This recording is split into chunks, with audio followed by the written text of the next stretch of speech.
GHMC ఇటు బడంగ్పేట్ మధ్యలో మీర్పేట్ కార్యక్రమంలో భాగంగా నేడు వంగ అనంతరెడ్డి గార్డెన్స్లో మరి ట్యాక్సులు అధికంగా వస్తున్నాయని చెప్పేసి మీటింగ్ ఏర్పాటు చేయడం జరిగింది.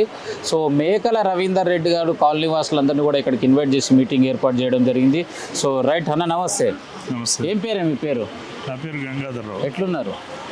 మంచిగా ఉన్నాం. ఏ కాలనీ మీది? మైత్రిపురం కాలనీ. సో ఈరోజు ఇక్కడ మీటింగ్ ఏర్పాటు చేశారు కదా, అసలు ఈ మీటింగ్ ముఖ్య కార్యాచరణ ఏంది? ఇంతకు ఉన్నటువంటి ఇష్యూస్ ఏంది, ప్రాబ్లం ఏంది? ఇంతకుముందు ట్యాక్స్ తక్కువ ఉండేది మాకు. ఓకే. ఇప్పుడు ట్యాక్స్ అబ్నార్మల్గా పెరిగింది. ఓకే. ఆల్మోస్ట్ 10 times పెరిగింది. 10 times. సో గతంలో లాస్ట్ ఇయర్ ఎంత ఉంటుండే? మాకు 1000 రూపీస్, 1200, 1500 ఆ రేంజ్లో ఉండే ట్యాక్స్ ఇప్పుడు 15,000 వరకు వస్తుంది. 15,000 వస్తుంది. అంటే కారణం దేని గురించి ఇట్లా వస్తుంది అంటారు? వీళ్ళు క్యాలిక్యులేషన్స్ రాంగ్ చేశారు. ఈ మీర్పేట మున్సిపల్ కార్పొరేషన్ క్యాలిక్యులేషన్స్లో వాళ్ళు తప్పుడు క్యాలిక్యులేషన్స్ పెట్టి అబ్నార్మల్గా పెంచేశారు. బడంగపేట తక్కువ ఉంది, అలాగే జిహెచ్ఎంసీ ఇటు తక్కువ ఉంది. మాకు విపరీతంగా పెరిగిపోయింది. అందుకనే కదా ఇంత రెస్పాన్స్. సో ఈ విధంగా ట్యాక్స్ పెరిగినాయి కదా, మా స్థానికంగా ఉన్నటువంటి ఎమ్మెల్యేని ఎప్పుడన్నా మీరు అప్రోచ్ కావడం జరిగిందా లేదా? అందరినీ అప్రోచ్ అయ్యాం. ఎమ్మెల్యేని అప్రోచ్ అవ్వడం జరిగింది. అలాగే కాంగ్రెస్ సంబంధించిన కొంతమంది లీడర్స్ని, లోకల్గా ఉన్న లీడర్స్ని, నరసింహారెడ్డి లాంటి లీడర్స్ని, వీళ్ళందరినీ మేము కలవడం జరిగింది. కానీ ఇంతవరకు ఏమీ రావట్లేదు, ఫలితం రాలేదు. అందుకని మేము ఇక్కడ ఈ మీటింగ్కి. సో ఫైనల్గా ఈరోజు మేకల రవీందర్ రెడ్డి గారు ఒక వేదిక ఏర్పాటు చేసి ఈ యొక్క కార్యక్రమాన్ని ముందుకు తీసుకెళ్తా, పోరాటం చేస్తా అంటున్నారు. దీనిపైన ఎలా అనిపిస్తుంది మీకు? ఆయన చేస్తాడు. ఆయన ఇటువంటి కార్యక్రమాలు చేయడంలో ఆయన నిస్వార్థంగా చేస్తాడు. ఆయన ఏ కార్యక్రమం చేపట్టినా సాధ్యమైనంత వరకు ఆయన డెడికేటెడ్గా చేస్తారు. ఆ గొప్పతనం ఉంది ఆయనలో. ఓకే సార్, మీ పేరు? నా పేరు నాయుడు అండి. ఎలా ఉన్నారు? వెరీ సో ఏ కాలనీ సార్? మైత్రిపురం. అదే same colony. Same colony. So ఎలా అనిపిస్తుంది ఒకవేళ ఈ అధికంగా ట్యాక్స్లు వస్తే? ఇప్పుడు మా చుట్టుపక్కల ఉన్న కాలనీలలో ఎట్లా వసూలు చేస్తున్నారో మా దగ్గర కూడా అదే వసూలు చేయమనేది మా ప్రధానమైనటువంటి డిమాండ్. ఎవరు ఈ ట్యాక్స్ తగ్గించడం విషయంలో ఏ పార్టీ అయినా పర్లేదు, ఏ నాయకుడు ముందుకు వచ్చినా కూడా కాలనీ వాసులుగా, కాలనీ ప్రజలుగా, కాలనీలో ఉన్నటువంటి హౌస్ ఓనర్స్గా అందరూ కూడా దీనికి మద్దతు ఇస్తారు. సో అందరినీ సంప్రదించడం జరిగింది. అలాగే రవీందర్ రెడ్డి గారు ఈవేళ ఈ కార్యక్రమం ఏర్పాటు చేశారు. సో ఆ భాగంలోనే మేము కూడా వచ్చాం. మా ప్రయత్నాలు అయితే మేము కొనసాగిస్తూ ఉన్నాము. మాకు ఎవరు తగ్గించినా, ఎవరి ప్రోత్సాహంతో ఈ కార్యక్రమం జరిగినా కూడా మాకు చాలా సంతోషం. సో రవీందర్ రెడ్డి గారి ద్వారా ఇది జరుగుతుందని మేము ఆశిస్తున్నాం. సో వాస్తవానికి ఏ ఇష్యూ వచ్చినా, ఏ ప్రాబ్లం వచ్చినా ఒక కార్యక్రమాన్ని ముందుకు తీసుకెళ్ళాలంటే సో ఖర్చుతో కూడుకున్నటువంటి పని ఒక మీటింగ్ ఏర్పాటు చేయడం వల్ల. సో ఈరోజు రవీందర్ రెడ్డి గారు ఏర్పాటు చేశారు కదా, దీనికి మీ సపోర్ట్ ఎలా ఉండబోతుంది? వాలంటరీగానే ఇప్పుడు ఇక్కడ ఉన్న వాళ్ళందరూ వాలంటరీగానే వచ్చారు. ఇప్పుడు ఇందులో ఖర్చు ఏముంది? ఇప్పుడు ఏదైనా దీని మీద ఏదైనా పెద్ద కార్యక్రమం చేసి ఇక్కడ ఏమైనా ఏర్పాట్లు చేసేవాడు, మంచినీళ్ళు ఇచ్చారు, తాగేమో, వెళ్తున్నాము. సో దీనికి పెద్ద ఖర్చుతో కూడుకున్నది ఏం కాదు.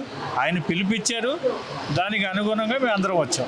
సో ఏదైతే ఏర్పాటు చేసినటువంటి మీటింగ్ ప్రజల కోసం బాగుంది కాబట్టి మీరు రెస్పాన్స్ ఇచ్చారు. డెఫినెట్గా ఎవరైనా సరే ఈ ట్యాక్సుల విషయంలో, దీని విషయంలో మిగతా వారికి ఎలాగుంది, చుట్టుపక్కల కాలనీ వాళ్ళకి ఎలాగుంది, మాది కూడా అలాగే సవరణ చేయమని, ట్యాక్సులు కట్టము అని కాదు, సవరణ చేయండి. సో సవరణ చేస్తారన్న ఉద్దేశంతో ఎవరు పిలిపించినా వెళ్తాం. కాలనీ వాసులుగా ఏ రాజకీయ పార్టీ పిలిపించి మేము చేస్తాము అంటే వెళ్తాం, అందులో తప్పు లేదు కదా. సో అన్న నమస్తే. నమస్తే. ఏం పేరు మీ పేరు? నా పేరు వెంకటరెడ్డి. ఎట్లున్నారన్న? బాగున్నాము. నేను రాఘవేంద్ర నగర్ కాలనీ ప్రెసిడెంట్ నేను. ఓకే. ఇక్కడ ఈ మీర్పేట ఉన్న సిచ్యువేషన్ ఎట్లుందంటే అన్ని ప్రాబ్లమ్సే, ఎలాంటి డెవలప్మెంట్స్ లేవు. అయినా ఇంటి ట్యాక్సులు మాత్రం మామూలు కాదు. 5%, 10% పెంచుకుంటే అది బాగుంటుండే. 150% ట్యాక్సీలు పెంచేసిర్రు. 100 నుంచి 150. 100 నుంచి 150 వరకు పెంచి మామూలుగా కాదు. వాళ్ళు పొద్దున్న లేచి ట్యాక్సీల గురించే తిరుగుతున్నారు. వాళ్ళని ఎట్లా అంటే టార్చర్ పెట్టినట్టు ఫోన్లు చేసి ఆఫీసర్లు కానీ, ఆ బిల్ కలెక్టర్ కానీ టార్చర్ పెట్టినట్టు ఫోన్లు చేసి ఈ రోజు కట్టకపోతే మీకు పెనాల్టీ పడుతుంది, మీకు 90% ట్యాక్సీ అది ఇంట్రెస్ట్ మాఫీ చేస్తున్నాం, మీకు మంచిగా ఉంటుంది, కట్టుకోండి అని ఒకసారి డిమాండ్గా మేము నోటీస్ ఇవ్వమంటే నోటీస్ ఇవ్వరు. ఇంతగానం ఎందుకు ట్యాక్సీ పెంచారంటే ఇప్పటిదాకా ఇన్ఫర్మేషన్ లేదు. ఫస్ట్ ఇంతవరకు ఇంత ట్యాక్సీ ఎందుకు పెంచారు అంటే దానికి ఎలాంటి జవాబు లేదు ఇప్పటిదాకా. దానికి అడిగినప్పుడల్లా వాళ్ళు తప్పుదారి పట్టిస్తారు పబ్లిక్ అంతే. ఇటు పోయినప్పుడు ఎవరు పోయి అడిగినా అది పైకెళ్ళి వచ్చింది, లేకపోతే అది రెంటల్ వాల్యూ పెరిగింది, లేకపోతే మీ గవర్నమెంట్ రేట్ పెరిగింది. ఏ రేట్లో పెట్టినా గవర్నమెంట్ రేట్ పెరిగితే మనం ఆల్రెడీ రిజిస్ట్రేషన్కు డబ్బులు కట్టే రిజిస్ట్రేషన్ చేసుకుంటున్నాం. మళ్ళీ వీళ్ళకి పర్మిషన్ కోసం కూడా లెటర్ కడుతున్నాం. సో ఇంకొకటి చూసుకున్నట్టయితే అటు బడంగ్పేట ఇటు జిహెచ్ఎంసీ మధ్యలో ఉన్న మీర్పేట్ పైన ఇలాంటి ప్రెజర్ చేయడం మీరు ఏ విధంగా దీన్ని బాధపడుతున్నారా లేక ఎట్లా అనుకుంటున్నారు? మామూలుగా చాలా పెద్ద బాధాకరమైన విషయం ఇది. ఇక్కడ ఉన్న లీడర్లు కూడా ఎవరు పట్టించుకోలేదు ఇప్పటిదాకా. అది ఆ రోజు తీర్మానం చేస్తే ఈడ ఎప్పుడైతే మున్సిపల్ అయిందో ఆ రోజు తీర్మానం చేస్తే ఇలాంటి సిచ్యువేషన్ రాదు అని నా అభిప్రాయం. సో గతంలో చూసుకున్నట్టయితే మళ్ళీ చల్ల నరసింహారెడ్డి కాంగ్రెస్ ప్రభుత్వంలో రూలింగ్ లో లేనప్పుడు మీర్పేట్ కార్పొరేషన్ లో ట్యాక్సులు తగ్గించండి అని చెప్పేసి ధర్నా చేసిండు. సో ఇప్పుడు రూలింగ్ పార్టీలో ఉన్నాడు, మరి తను ఏమైనా ఇప్పుడు పెరిగిన తర్వాత మీకు న్యాయం గురించి ఏమైనా వస్తున్నాడా? ఎలాంటి లేదు. కాకపోతే ఒకటి ఏంటంటే ఇది ఇక్కడ సిచ్యువేషన్ ఏంటంటే మనకు ఎలాంటి రాజకీయ పార్టీలకు అతీతంగా ఇది కాలనీ వాసుల గురించి. ఇది కాలనీ వాసులు ఏ విధంగా అంటే ఇంత ట్యాక్సీ భరించలేము అనే ఉద్దేశంతో కానీ ఈ రాజకీయంగా దీన్ని ఈ పార్టీగా కానీ ఇక్కడ ఎలాంటి సిచ్యువేషన్ లేదు, సంబంధం లేదు. కాకపోతే అన్ని పార్టీలు అంతే. ఇప్పుడు టీఆర్ఎస్ గవర్నమెంట్ పెంచింది, కాంగ్రెస్ గవర్నమెంట్ ఏం తగ్గిస్తలేదు. అదే మళ్ళీ రేపొద్దుగాల ఇంకొక పార్టీ రావచ్చు, వచ్చినా వీళ్ళు ఎవరు పట్టించుకోరు. పబ్లిక్ ను పట్టించుకునే పార్టీ అనేది లేదు ఇక్కడ. ఏంటంటే పెంచితే మాకే డబ్బులు వస్తాయన్న ఉద్దేశంతో కానీ డెవలప్మెంట్ అనేది చేస్తలేరు. అట్లా డెవలప్మెంట్ చేస్తే అరే మనకు చాలా ఈ విధంగా గ్రంథాలయాలు వచ్చినాయి, ఈ విధంగా రోడ్లు వచ్చినాయి, ఈ విధంగా స్ట్రీట్ లైట్లు వచ్చినాయి, ఇవన్నీ ఉంటే మనం కూడా సంతోషం మీద ఉంటుంటే పెంచుతుంటే లేదు. ఆ విధంగా ఎక్కడ చెత్త అక్కడనే కనబడుతుంది. 10 సార్లు ఫోన్ చేస్తే వాళ్ళు ఒక్కసారి వచ్చి తీసుకుపోతారు. ఆ దోమలు మాత్రం విపరీతంగా, దోమలకు మందు కొట్టలేదు అని ఆఫీసర్లు ఫోన్ చేస్తే ఇక్కడ దోమల మందుకు అదేంటే డీజిలే లేదు మా దగ్గర. ఒక్కసారి కాదు ఎన్నిసార్లు చేసినా అదే పబ్లిక్ దగ్గర. పబ్లిక్ ఎవరు మాట్లాడినా ఎవరు ఆఫీస్కి పోయినా ఇదే సిచ్యువేషన్ తీసుకొచ్చి చాలా ఇబ్బందికరంగానే ఉన్నది. ఒక్కొక్కసారి అనిపిస్తుంది మనకు అవసరం ఈడ ఇండ్లు అమ్ముకొని పోతే అయిపోతుంది అని అనిపిస్తుంది. ఎందుకు అట్లా చేస్తుందో గవర్నమెంట్ ఎవరికి ఆలోచన లేదు. ఇంకా వాళ్ళకు అసలు గవర్నమెంట్ దగ్గరికి ఏ కమిషనర్ కానీ ఎవరు కానీ ఈ సిచ్యువేషన్ ఎవరు తీసుకుపోతలేరు. సో వాస్తవానికి అయితే కరెంట్ ఇస్తారు కాబట్టి కరెంట్ బిల్లు కడుతున్నాం, వాటర్ ఇస్తారు కాబట్టి వాటర్ బిల్లు కడుతున్నాం. మరి ఇంటి కోసం ఏమి ఇస్తారు అని ఇంటి ట్యాక్స్ కట్టాలి. మున్సిపల్ వాళ్ళు అది ఆలోచన చేయాలి. మనము పబ్లిక్ ఇల్లు కట్టుకున్న వాళ్ళకు ఎలాంటి సవలతులు ఇస్తున్నాం, మనము ట్యాక్స్ ఎందుకు వేస్తున్నాం? రోడ్లు ఇవ్వాలి, వాళ్ళకు డ్రైనేజ్ ఇవ్వాలి, ప్లస్ అక్కడ ఉన్న వాతావరణాన్ని చుట్టుపక్కల ఉన్న వాతావరణం చెట్లు కానీ అవన్నీ బాతాలి, అవి వాళ్ళకు పార్కులకు డెవలప్మెంట్ చేయాలి. ఇవన్నీ చేసి మనకు వాళ్ళు ట్యాక్స్ వేస్తే రీజనబుల్ ట్యాక్స్ ఒకటేసారి 15,000, 30,000, 40,000 అంటే ఎలాంటిది కట్టలేకపోతారు. ఎందుకంటే అన్ని పెరిగినాయి. ఇంటి ట్యాక్స్ కాకుండా కరెంటు బిల్లులు పెరిగినాయి, అన్ని పెరిగినాయి కాబట్టి అదొక రీజనబుల్ ఉంటుంది. ఆ లెక్క వేస్తే ఎవరైనా కట్టగలుగుతారు. సో ఈరోజు మేకల రవీందర్ రెడ్డి గారి కార్యక్రమాన్ని శ్రీకారం చుట్టారు కదా, సో ఏ విధంగా సపోర్ట్ కాబోతుంది? మేమైతే 100% సపోర్ట్ చేస్తాము. మంచి కోసానికి అందరూ సపోర్ట్ చేస్తారు, దాంట్లో నేను ఒకడిని. అటు బడంగ్పేట్ ఇటు జిహెచ్ఎంసీ కార్యక్రమంలో భాగంగా మధ్యలో మీర్పేట్. మరి మీర్పేట్ అంటే ఇంతకు ప్రేమనా లేక ద్వేషమా? మరి మీర్పేట్ మున్సిపల్ కార్పొరేషన్లో సామాన్య ప్రజల నడ్డి విడుస్తున్నారు అని చెప్పేసి కాలనీ వాసులందరూ కూడా ఏకతాటిపైకి వచ్చి మేకల రవీందర్ రెడ్డి గారి అధ్యక్షతన ఈరోజు ట్యాక్స్లపై మరి నిరసనకు దిగడానికి సిద్ధంగా ఉన్నామని చెప్పేసి ఏకతాటిపైకి వచ్చారు. సో మనతో పాటు కాలనీ వాసుడు అన్న నమస్తే. ఏం పేరు అన్న? కే వరహాలరావు. ఎట్లున్నావు? ప్రశాంత్ హిల్స్. చెప్పాలి మరి ఇదో ఇంత పెద్ద వేదిక ఏర్పాటు చేసి మీటింగ్ ఏర్పాటు చేశారు, అసలు ఇంతకేమైంది? 2026-27కి ఇంకా ఈ ట్యాక్సులు గవర్నమెంట్ సానుకూలంగా స్పందించి మీర్పేట మున్సిపాలిటీలో పెంచినటువంటి హౌస్ ట్యాక్సులను తగ్గించి ప్రజలకి స్వస్థత చేకూర్చితే కానీ ఇక అంతవరకు ట్యాక్సులు పే చేయకూడదని రిజల్యూషన్ తీసుకోవడం జరిగింది. తగ్గించిన తక్షణం అందరూ కూడా ట్యాక్సులు పే చేయాలని చెప్పి మేమే అడ్వకేట్ చేసి మేము అందరం కూడా ట్యాక్సులు పే చేయించడానికి మేము ముందుగా సిద్ధంగా ఉంటాం. మేము ముందు ఉంటూ నిలబడి మేము ట్యాక్సులు పే చేయిస్తాం. సో మేము తగ్గించండి అంటే మా ఏదో అడగట్లేదు. జిహెచ్ఎంసీలో మిగిలిన ఏరియాల్లో ఏదైతే ఉందో ఆ రకంగా మాకు వాటిలతో పాటే మాకు తగ్గించి వాటితో లెవెల్ చేయమని చెప్పి మేము అడుగుతున్నాం. అంతేగాని దయచేసి మేము అడిగామని చెప్పి అక్కడ పెంచేసి మాకు పెంచొద్దండి దయచేసి. ఇది రెజల్యూషన్ మాత్రమే. మేము ఏమీ వ్యతిరేకించట్లేదు, మా బాధని మేము వెలగొట్టుకుంటున్నాం. మాకు ట్యాక్సులు పెంచడం వల్ల బయట దొరికే ఐటెంలు, కిరాణా సామాన్లు కానీ లేకపోతే పళ్ళు కానీ ఏవైనా సరే మాకు దాని మీద కూడా మాకు ఎక్కువగా ఉన్నాయి. ఇక్కడ 80 రూపాయలు ఉంటే మీర్పేటలో బయట 60 రూపాయలు 50 రూపాయలకి దొరుకుతున్నాయి. అంటే మేము ప్రతిదానికి 10 రూపాయలు 20 రూపాయలు ఎక్కువ కట్టాల్సి వస్తుంది. అందుకని మా బాధని ఇప్పటికైనా మీరు జిహెచ్ఎంసీకి తీసుకొచ్చారు కాబట్టి జిహెచ్ఎంసీలో ఏదైతే ఉన్నాయో వాటి పరంగా మాకు చేసి, అట్లాగే జిహెచ్ఎంసీలో ఉన్నట్టు అభివృద్ధిని కూడా డ్రైనేజీలు కానీ రోడ్లు కానీ ఇవి కూడా మాకు చేస్తారని చెప్పి మేము ఈ మీటింగ్లో మేము తీర్మానించడం జరిగింది. సో రైట్, మనతో పాటు మేకల రవీందర్ రెడ్డి గారు ఉన్నారు. సో వారి మాటలు అడిగితే, అన్న నమస్తే. నమస్తే. చెప్పాలన్నా మరి ఇంత పెద్ద కార్యక్రమాన్ని చేపట్టడానికి గల ముఖ్య కారణాలు ఏంటి?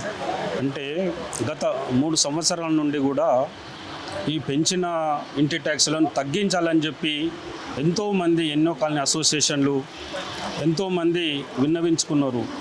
కమిషనర్ గారికి, జోనల్ కమిషనర్ గారికి, ప్రతి ఒక్కరికి విన్నవించుకుంటే 3 సంవత్సరాల నుంచి కూడా ఏమి ఇంతవరకు కాలేదు. మళ్ళీ ఇప్పుడు నెక్స్ట్ ఇంకో 2 రోజులు అయితే మనకు కొత్త ఫైనాన్షియల్ ఇయర్ వస్తున్నది ఏప్రిల్ 1 నుండి. కాబట్టి మళ్ళీ ఇప్పుడు ఏప్రిల్ 1 నుండి మళ్ళీ మనం ఇంటి పన్ను కడితే మనం ఏం చెయ్యలేమన్న ఉద్దేశంతో అందరూ మున్సిపల్ కార్పొరేషన్, మీర్పేట మున్సిపల్ కార్పొరేషన్లో ఉన్నటువంటి ప్రతి ఒక్కరికి ఇచ్చి అందరూ కూడా ఈ సభకు హాజరై దీన్ని విజయవంతం చేసి ఈనాడు ఒక తీర్మానం ఏంటంటే, మేము ప్రభుత్వానికి వ్యతిరేకం కాదు, మేము ట్యాక్సులు కట్టము అంటలేము, కానీ సవరించమంటున్నాం. పక్కకు ఎట్లా ఉన్నది, బడంగపేటలో ఎట్లున్నది కార్పొరేషన్, అదైనా ఏదైనా ఒకటి సవరించి మాకు ఇస్తే మేము 100% ఒక 1 మంత్లోనే కట్టడానికి ప్రతి ఒక్కరూ సిద్ధంగా ఉన్నారు. కాబట్టి మనవి చేసేది ఏంటంటే, ఇది మేము శ్రీధర్ బాబు గారి దృష్టికి తీసుకుపోతున్నాము. అలాగే సీఎం గారి దృష్టికి తీసుకుపోవాలని చెప్పి మేము ఇంటింటికి సంతకాల సేకరణ కూడా స్టార్ట్ చేస్తున్నాము. కాబట్టి తర్వాత సీఎం గారిని కూడా కలుస్తాము.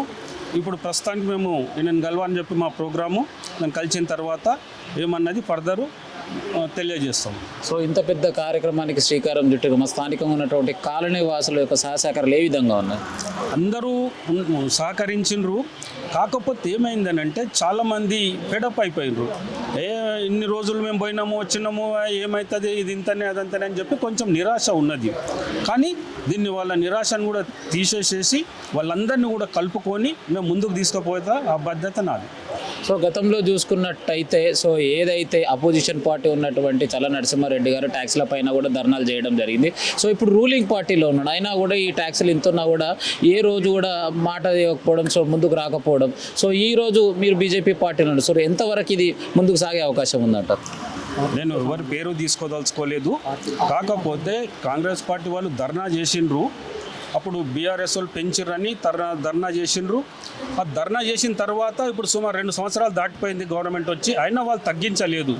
కాబట్టి నేను కేవలం ఇంటి ట్యాక్సులు పెరిగినంత తగ్గించకపోవడానికి కారణంతో నేను బీజేపీ పార్టీలో చేరినాను. బీజేపీ పార్టీలో చేరినా కానీ ఈనాడు బీజేపీ పార్టీ తరఫున పెట్టలేని ప్రోగ్రాము ఏ పార్టీ కాకుండా ఇండివిజువల్గా పెట్టేసేసి అందరినీ కలుపుకొని తీసుకొని పోవాలి. మాకు కావాల్సింది ఏంది, ఇంటి ట్యాక్సులు తగ్గాలి, సవరణ చేసి తగ్గించాలి. పార్టీలతో ఏ సంబంధం లేకుండా న్యాయ పోరాటం చేస్తాం.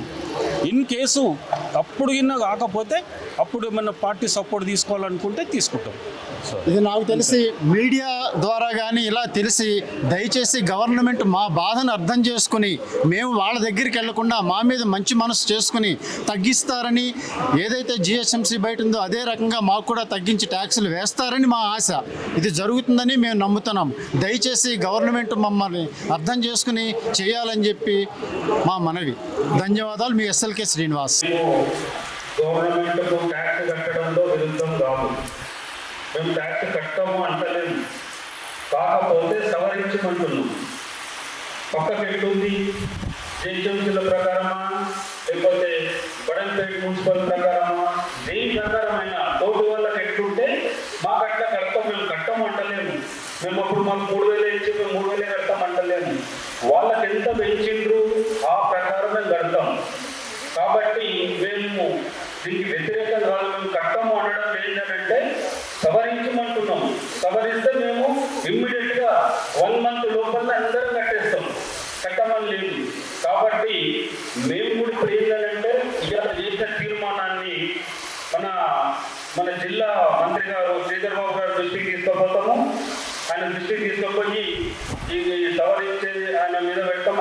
ఏం చెప్తాడో చూసిన తర్వాత మనం ఇప్పుడైతే ప్రతి ఇంటింటికి సంతకాల సేకరణ అయితే జరుగుతుంది. జరిగిన తర్వాత మనకు న్యాయం జరగకపోతే ఇది సీఎం వరకు తీసుకుపోదాము. ఆ తర్వాత కాకపోతే ఇప్పుడు మన సోదరుడు చెప్పినట్టు దేనికన్నా మనం సిద్ధం, స్ట్రైక్ చేయడానికన్నా దేనికన్నా మనం సిద్ధమయ్యి ఈ కార్యక్రమం ముందు తీసుకుపోవాలి. ఇక్కడికి వచ్చిన ప్రతి ఒక్కరు తెలిసిన వాళ్ళందరికీ వాట్సాప్లలో షేర్ చేస్తారా, కాలనీలలో ఫోన్ చేసి చెప్తారా, ఏం చేస్తారో ప్రతి ఒక్కరికి కూడా ఈ మెసేజ్ పోవాలి. ఏంటంటే ఇవాళ తీర్మానం చేసినాము, ట్యాక్సులు కట్టొద్దు. కాబట్టి మనమందరం కూడా ఇది ముందుకు తీసుకుపోయి మళ్ళా ఇప్పుడందరూ పేర్లు నంబర్లు రాసిండు, వాళ్ళందరూ కూడా మెసేజ్ పెట్టి మళ్ళొకసారి ప్రతి ఒక్కరిని మనకి ఏమైందనంటే నేను చేద్దాం అనుకున్నప్పుడు ఇప్పుడు ఏప్రిల్ 1 లోపలనే చేయాలనే ఉద్దేశంతో ఒక 5 రోజులే టైం ఉంది. ఈ 5 రోజులల్లో నేను పాంప్లెట్లు పేపర్లలో పెట్టి పంపించడము, కొంతమందికి వాట్సాప్లలో పెట్టినాము, కొంతమందికి ఆటో పెట్టి కూడా చెప్పినాము. కాకపోతే ఏమైందంటే అందరికీ తెలియకపోయింది. ప్రతి కాలనీ అసోసియేషన్